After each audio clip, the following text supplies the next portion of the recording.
Hi everyone, and good morning to my first Q&A. I'm really excited to be here, a little bit nervous. This is the very first time I'm actually talking on camera to you guys. But I thought I'd come on and just kind of answer my most frequently asked questions. So yeah, but how was everyone's Easter? I hope it was wonderful. Our Easter was really laid back. We honestly didn't do much. Took the dogs on some walks at the park and hung out around the house, played games, things like that. So yeah, I hope everyone else had a great Easter. I knew I had to move this to this week though because my kids would be running all around and wanting to talk on screen, and so I figured now that they're at school we can get this done.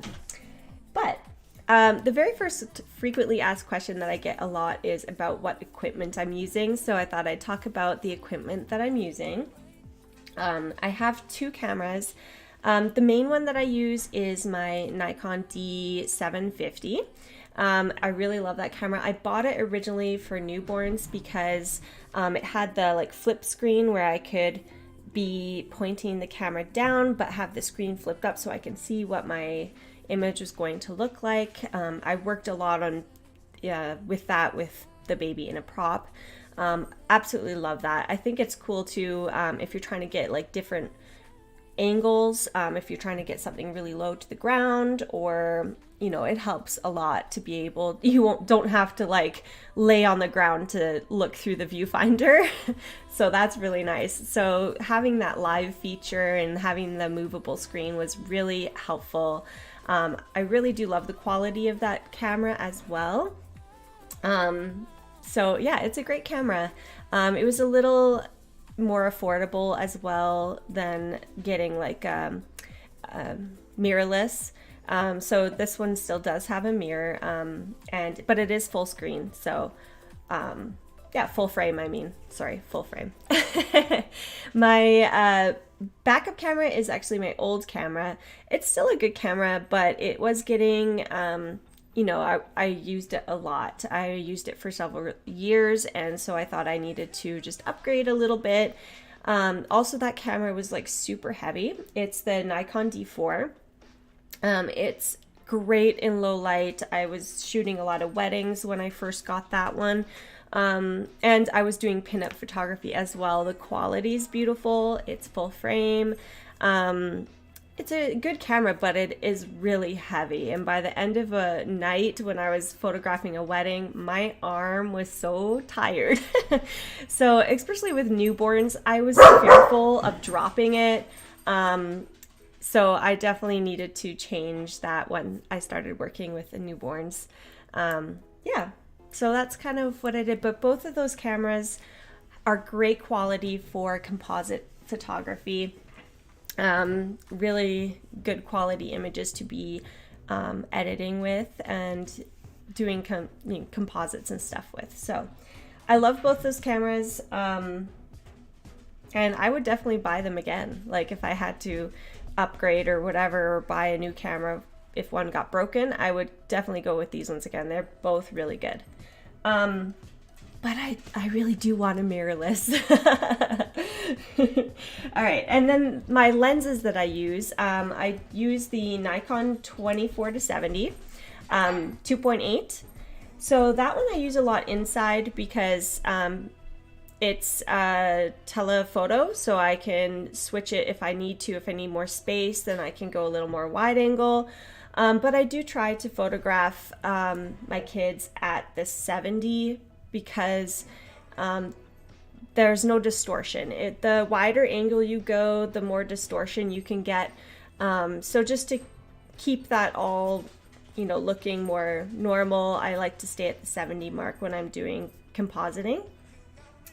And then outside, I love to use my Nikon 105 1.4 f-stop. That one is amazing for the bokeh. Like you get the most beautiful bokeh behind your subject. And if you are doing composites, it's good to have that definition from the background to the foreground because then you can cut out your subject a lot easier. The automated remove background works amazing when you have a lot of bokeh in behind the subject. So I love using that one, and that one's really beautiful for the fine art painterly style because it, you know, gets that background super blurry and makes it look more painterly, and I absolutely love that lens. And my third lens that I own is the 70 to 200. I used to use that one a lot when I was outside so I could get that bokeh. I would shoot at 200 millimeter. But when I got the 105, that one just outshines. So I stopped using my 70 to 200.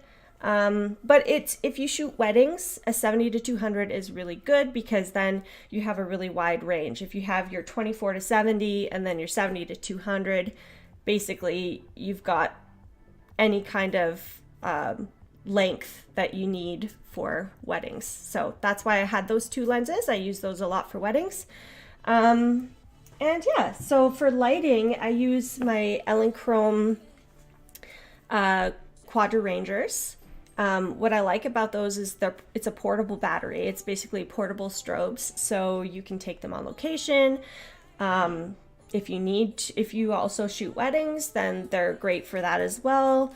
So yeah, I love that Quadra Rangers. I'm not sure if you can get the ones that I have. They are quite old, but they do have other Ranger packs or kits that you can purchase through them. And that's Elinchrom that makes those. And I use all Elinchrom diffusers as well. So all of my like soft boxes, all of those things are from Elinchrom. And also the other lighting I use is natural light. So when I'm shooting outside, I will just use natural light for the most part. Yeah, so what I try to do is just find like areas that are kind of a soft light. I try to stay away from the direct sunlight look, but if that's the style you like, direct sunlight can look beautiful as well. So, all right, so that's the first question I get a lot is what gear I'm using.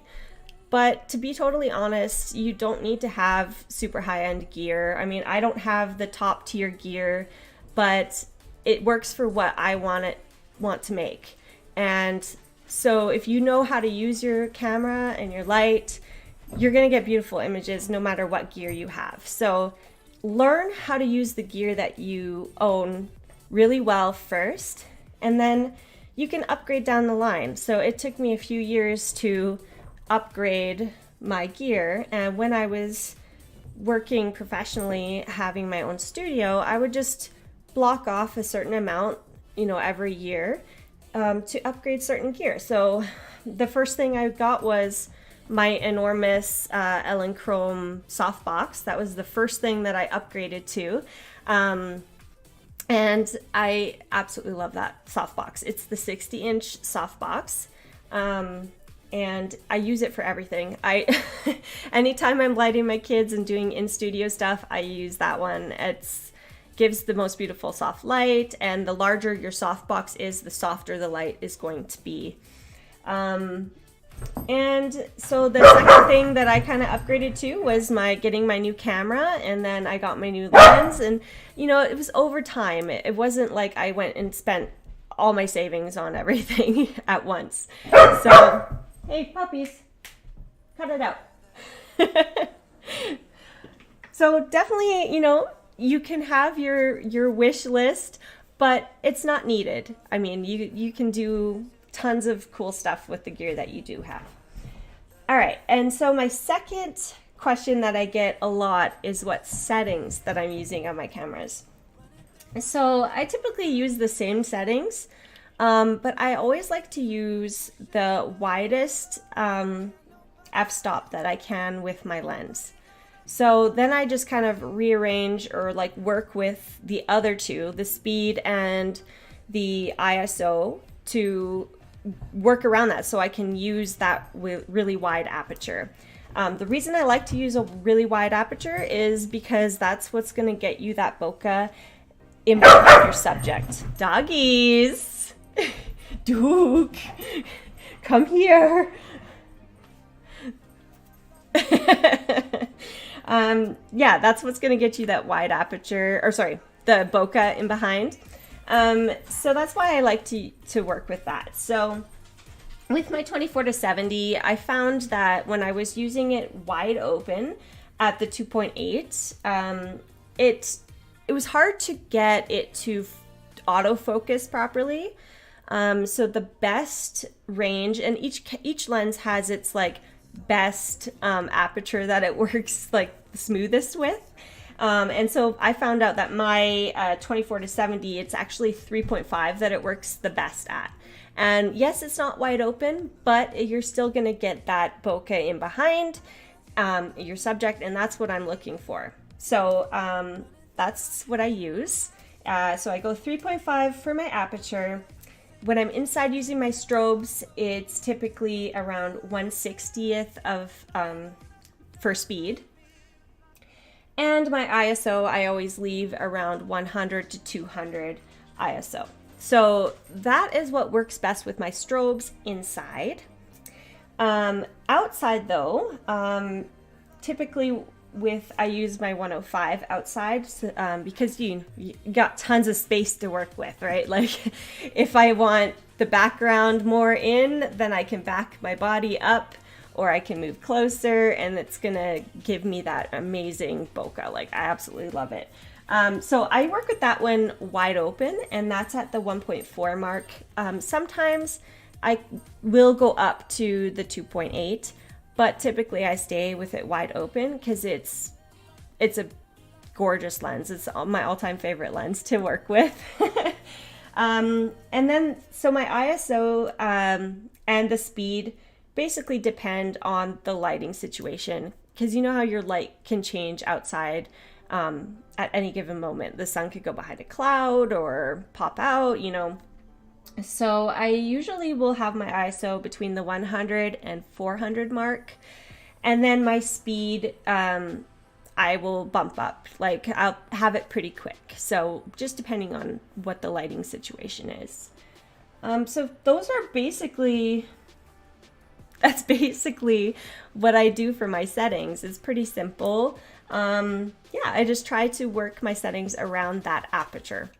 Because I know for sure that I love the really soft look, and if that's what you're going for, open your aperture first and then work with the other settings. So you don't really want your speed to go under 160 when you're working with strobes, because if your shutter is faster than your strobe flash, it will leave a black line on the bottom of your image, because what it's doing is it's actually capturing the shutter, you know, and you're getting the shutter in your image. So you don't want it to be any slower than 160 when you're working with strobes.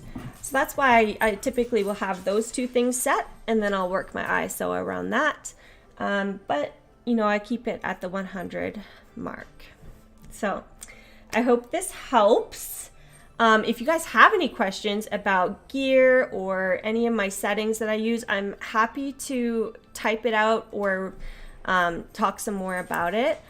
Yeah, or even give a demonstration. If you want to see the back of my camera and see me demonstrate what I'm setting my camera at, I would be happy to do that. So just leave a little comment below to let me know if you are interested in seeing that. All right, so then my third question that I get asked all the time is, how do you get your kids to cooperate? I'm sure all of us like photographer moms get this problem. Like our kids just don't want to listen to us, right? So, but we have this vision and we want to get this photo done. It's hard sometimes to get them to cooperate for that, and I have lowered myself too much bribing, but I've also come up with some other tips over the years of working with my kids with photo shoots. And each age is a little bit different. My son right now, he has so much fun doing it, and he loves getting a sticker at the end. So I will typically give him a sticker or something. All my kids work for candy. But a couple of other little tricks that I've come up with, and my number one tip is to allow them to come up with some creative ideas themselves.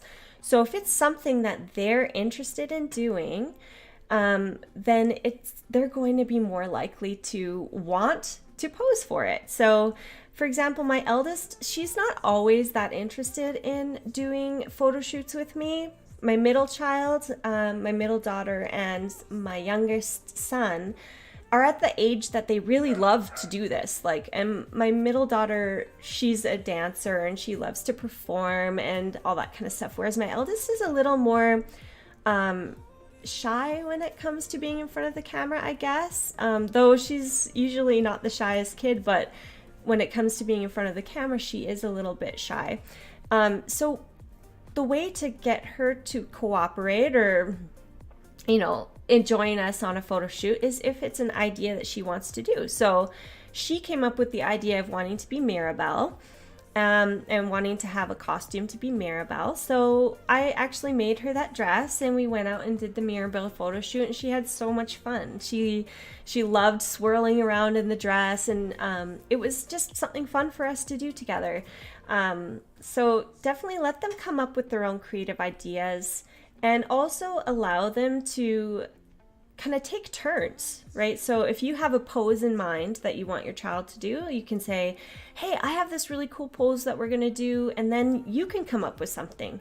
And that's what my middle daughter loves to do. Like, she'll come up with the cutest little poses. Like I said, she's a ballerina, and so she's always got that little pointed toe, and it's so cute. But she loves to come up with pose ideas. So I'll say, okay, we're going to do this pose, and let me take my picture. And then when I say it's okay, you can do your own pose, and just take turns back and forth, kind of feed off of each other's creativity, and that they really love to come up with their own ideas. So having that, allowing them to do that really makes them cooperate more. It's more of like a fun game for them versus they have to listen to mom or they're not going to get their sticker or their treat, it works a lot better, I promise you. All right, and then I already talked about rewards. Like, you can give them a treat if you want to. I think stickers work amazing. My daughters still love stickers, even though they're like 8 and 6, so they love to receive stickers. And if you're working with other people's kids, stickers are awesome because, not every parent wants their kid to have chocolate or treats or that kind of reward. So stickers work really well, and the parents will appreciate that you gave them something other than like a treat. And you can't force your kid or another kid to want to take pictures. So sometimes you have to schedule a photo shoot if it's with someone else's kids, even your own kids. Like, if you go to them and say, hey, do you want to do a photo shoot today? I have this idea. And they're like, I don't really want to do it. Don't force them to do it. That idea is not going to go away. You write it in your little book or your list of things you want to do and come back to it later. If you try to force them to do something they don't, like a photo shoot that they don't want to do, they're more likely to say no more often. So if they feel like it's kind of like their idea or something fun to do, they're going to want to do it more often. And so, yeah.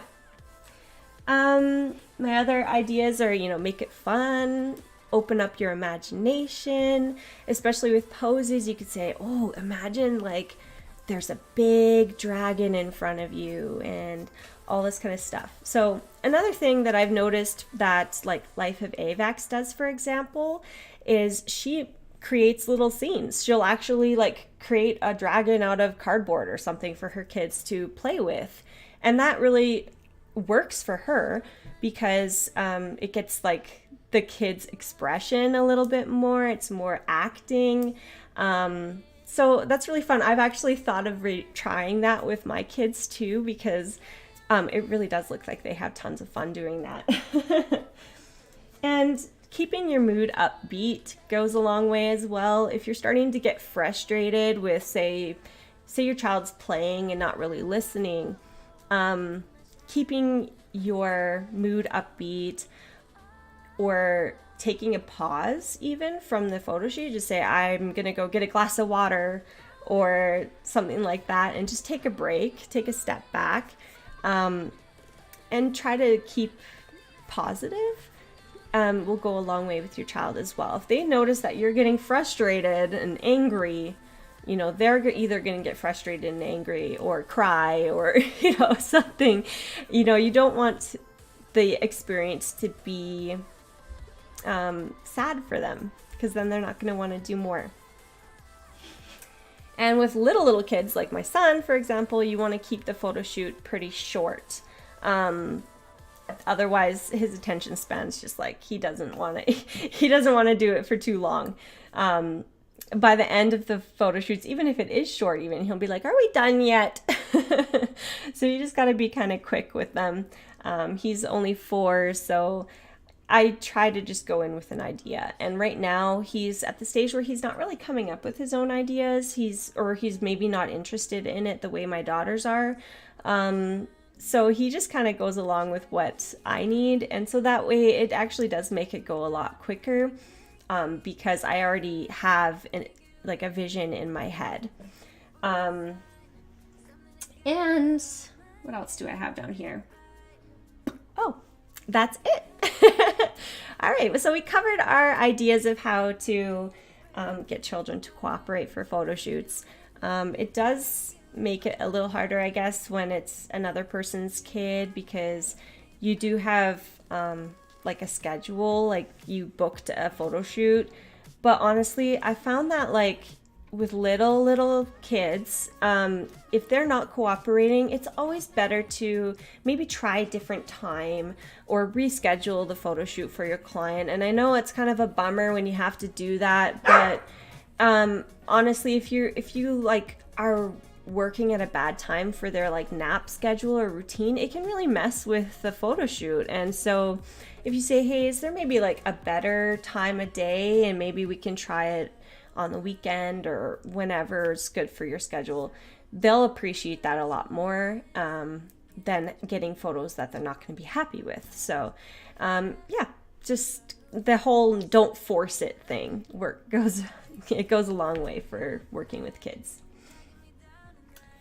All right, and my very last question that I get all the time is, can you send me a photo for advice? And my answer is yes, of course you can.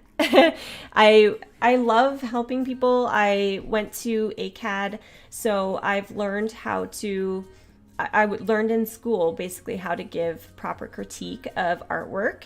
And so I'm happy to give you advice on how to improve an image or anything like that. So if you want to send me something, that's great.